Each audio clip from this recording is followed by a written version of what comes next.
tilabu dan il-ħin, mela, miegħi fl-istudio nilqa l-sabiħa Martina.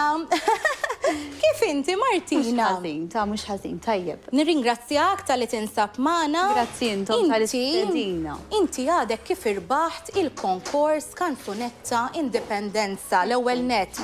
Nixtieq nistaqsik. Għad tissoponejt għad f'100 kont topstor li ħadd irbaħ inti. Laqqas idea. Infatti tistaqsil tal-familjari u hekk għattilhom. Is-soltu tajt pereżempju naħseb hemm dik u dak vera jmorru tajjeb.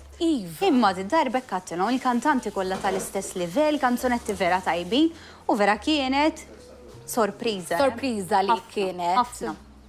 Proset. U meta inti sottomejt il-kanzunetta jidir li għal-ħabta ta' April u ġvera tkun is-sottomissjoni, kellek kanzunetta waħda jew kellek aktar minn kanzunetta waħda, Martina? Kelli wkoll duett ma' Ismael, Grek, nsellimlu minn hawnhekk.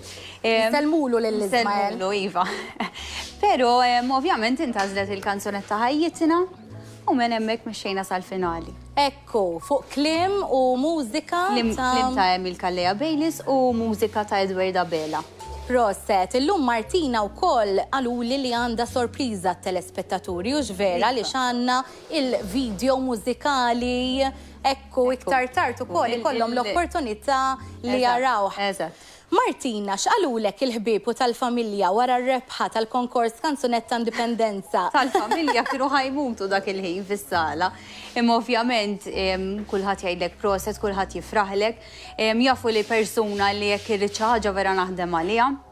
U naħseb dak il-fatt ġelithom iktar japprezzaw ir-rebħa. Ekkon se ngħidlek għaliex kulħadd jifraħlek u ġvera, imma fil-verità ftit nies dawk li jkunu viċin tiegħek ikunu jafu kemm jirrikjedi sagrifiċċju dan it-talent għaliex fl-aħħar mill-aħħar inti trid tmur għar-rehearsals titkompli titħarreġ fil-vuċi u ġvera. Preparamenti ta' kif ħadd tidher fuq il-palk. Kif ħadd tidher on stage, id-dera tiegħek finali tal-konkors, id-dera tiegħek ta' matul il-programmi u ġvera. Il-proċess mill-bidu ta' kif tinħadem il-kanzunetta wkoll. Ekku. Hemm proċess twil ta' kif tibda tinħadem il-kanzunetta. U anki għal fatt li tridu tkantaw live dakinhar fis-serata finali kemm tittamel sagrifiċċji dik il-ġimgħa inti biex tieħu ħsieb ukoll il-vuċi tiegħek. Eżatt. Kemm ilek tkanta, Martina? Illi nkanta iswal dan l-aħħar 10 snin, subdejt meta kelli 13. Illum kollox mal-10 donnu għaliex ix-xef għalinna Nathan li ilu 10 snin isajjar. Tara. U inti għat li lilek 10 snin tkanta kollox mal-10. Tara hija. Iva, jisu tal-aħħar 10 snin. Imma kellek il-ħajra inti avviċinak xi ħadd, skoprejt it-talent tiegħek anki permezz tal-allima tal-iskola. Ara, bażikament jiena minn dejjem kont inħobb inkanta d-dar. Pero ġurnata minnhom kien hemm festival partikolari u ġiet uħti jien għandi uħti tewmija u qalt li trid tmur għal dan il-festival qalt ħanikdbek jiena qalt li hu trid tmur. U ddeċidejna li minn hemmhekk immorru għal dan il-festival, ipparteċipajna u minn hemmhekk bqajna għaddejjin. Tajjeb ħafna. Martina, jiena nirringrazzjak ħafna tal-li wkoll illum attendejt għal din l-intervista qasira fil-programm Hello minn hemm. Minn hawnhekk inħeġġeġ it-telespettaturi sabiex jibqgħu magħna li ħanaddu issa għal video mużikali ta' Martina u mbagħad għal ftit mumenti osra ta' reklami u finalment ukoll ngħaddu għall-aħbarijiet ibqgħu magħna. Flimkien mal-kompożitur Edward Abela u l-awtur Emil Kalleja Bejlis, Sinjuri, ir-rebbieħa ta' din is-sena hija Martina Fenek. Il-kanzunetta ħajjitna.